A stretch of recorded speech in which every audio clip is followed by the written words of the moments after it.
Salut la team, je vous emprunte juste 5 petites secondes afin de vous inviter à venir vous abonner à la chaîne si ce n'est pas déjà fait, de liker et de laisser un commentaire. Et évidemment, si vous le pouvez, de partager la chaîne au maximum, ça fait toujours plaisir. Et ça fait augmenter le référencement. Sur ce les gars, je vous laisse avec le débrief, c'est tout pour moi, ciao ciao. Waouh, quel match.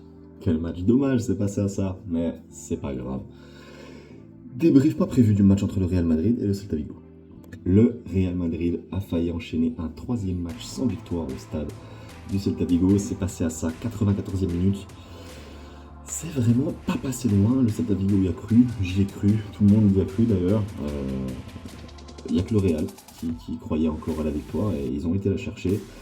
Très bien, ça va rajouter encore un peu de rivalité à cette Liga. Alors, j'ai d'abord envie de commencer par parler de cette équipe du Celta Vigo.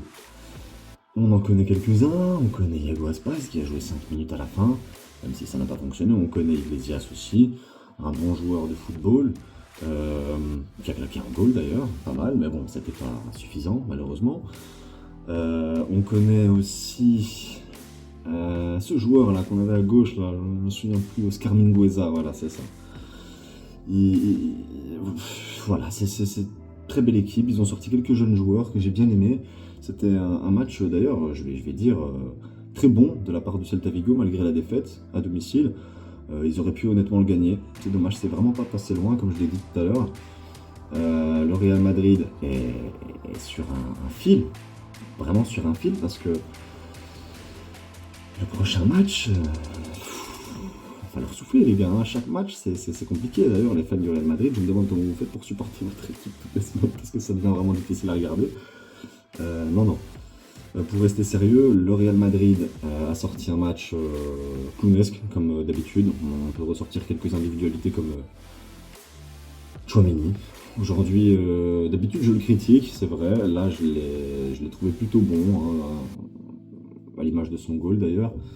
D'ailleurs, il a fini homme du match, si j'ai pas de bêtises. Mais sinon, Vini et Güler, par exemple, que j'avais encensé lors de leur dernier match, je les ai trouvés un peu invisibles. C'est dommage aussi, parce que j'aime quand même voir du foot, même si je préfère que le Real perde le match, je préfère qu'il le perde en jouant bien, pour au moins passer 90 minutes plus ou moins agréables. Courtois qui sort une ou deux bonnes parades, peut-être même plus, je sais plus exactement, j'ai plus tous les souvenirs en tête, mais en tout cas c'était très compliqué. Le Celta aurait pu repartir avec la victoire, je le maintiens, mais très belle équipe du Celta Vigo. J'espère qu'on va pas tomber face à une équipe du Celta aussi remontée quand on jouera contre eux au match retour dans cette Liga. Non, c'était une belle équipe. Maintenant, au niveau Real, on a vraiment des soucis à se faire, hein. Honnêtement, je vous dis la vérité. Bon, nous Catalans, on n'a pas de problème avec ça, mais comment dire, ça manque de piquant cette Liga, on va dire.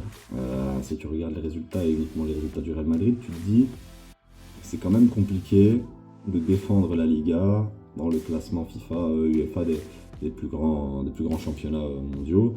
On était deuxième derrière le championnat anglais, ce qu'on trouvait assez logique. On se retrouve maintenant derrière la Serie A, ce que je trouve presque logique aussi en fait. Quand tu vois le niveau du Real actuellement, c'est normal que le niveau de la Liga ait baissé.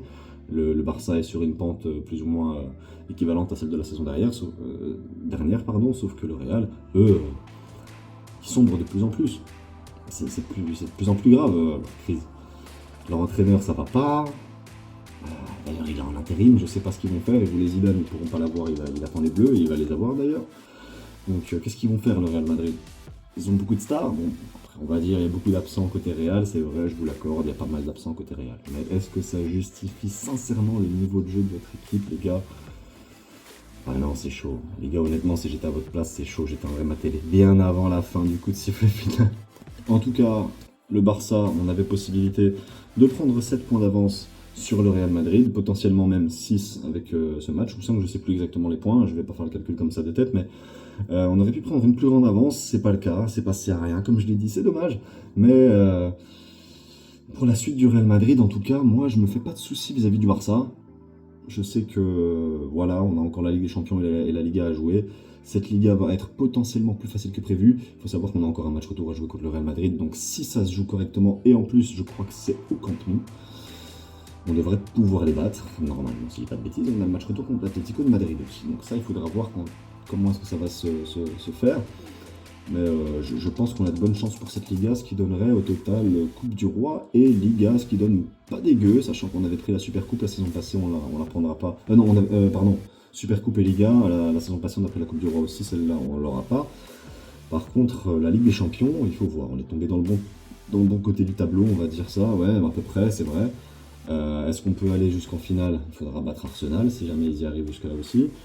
Et une finale contre qui? PSG, Chelsea, City, Liverpool, c'est quand même des grands clubs, ce sont de grandes équipes, il faudra voir ce que ça donne pour nous, mais en attendant, là, on est surtout sur un débrief réel, donc qu'est-ce qu'il y a à dire? À part que le Benfica a joué le coup à fond, c'était un super match côté Benfica. Voilà, Benfica, tout à fait. Comme quoi, ça m'avait matrixé cette histoire. Celta Vigo a joué parfaitement, pardon, excusez-moi. Superbe équipe, honnêtement, pour un club de milieu de tableau qui se fait pas souvent entendre, on va dire que c'est une très belle équipe. Ils ont presque fait chavirer le Real, on n'était pas loin encore, comme je le dis, je le répète encore une fois. Faut pas oublier parce que c'est important, le Real Madrid ne peut pas changer comme ça du tout au tout sur un seul match, c'est impossible. Le match prochain, j'imagine que ce sera à peu près la même sauce. Mbappé, les problèmes avec Mbappé, on l'a entendu. Le souci avec les Bleus, il veut être prêt pour la Coupe du Monde, donc potentiellement serait prêt à ne plus jouer jusqu'à là. En espérant pas pour le Real, parce que c'était vraiment le game changer pour eux cette saison. Bellingham, je sais pas quand est-ce qu'il revient, mais son absence, elle fait mal. Je sais pas si, quand il reviendra, si ça mettra des bâtons dans les roues à Arda Güler ou pas. En tout cas, Arda Güler, moi je conseillerais sincèrement de le garder. C'est vraiment un super joueur. Je sais pas si Bellingham fera du bien en rentrant ou pas. En tout cas, tous ses revenus de blessure, quand ils reviendront, il faudra encore un temps d'adaptation, etc. Le temps qu'ils reviennent parfaitement. Non, le Real c'est compliqué. Je pense que j'ai à peu près tout dit.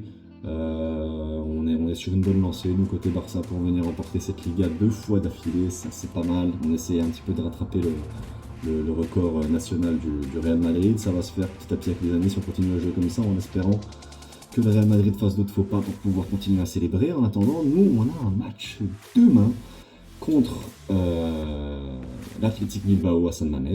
Est-ce qu'on va pouvoir aller chercher les 3 points? Ça, nous verrons. En tout cas, je serai présent demain pour les débriefs et pour les shorts. N'oubliez pas de vous abonner si ce n'est pas déjà fait et de laisser un commentaire et un like, ça fait toujours plaisir et en plus ça aide pour le référencement. Sur ce les gars, j'ai pas fait beaucoup de coupures, preuve que j'avais beaucoup d'inspi ce soir. Bref, en plus c'était pas un débrief prévu donc comme quoi. Bref les gars, je vous laisse sur ce. Ciao ciao, jusqu'à Barça.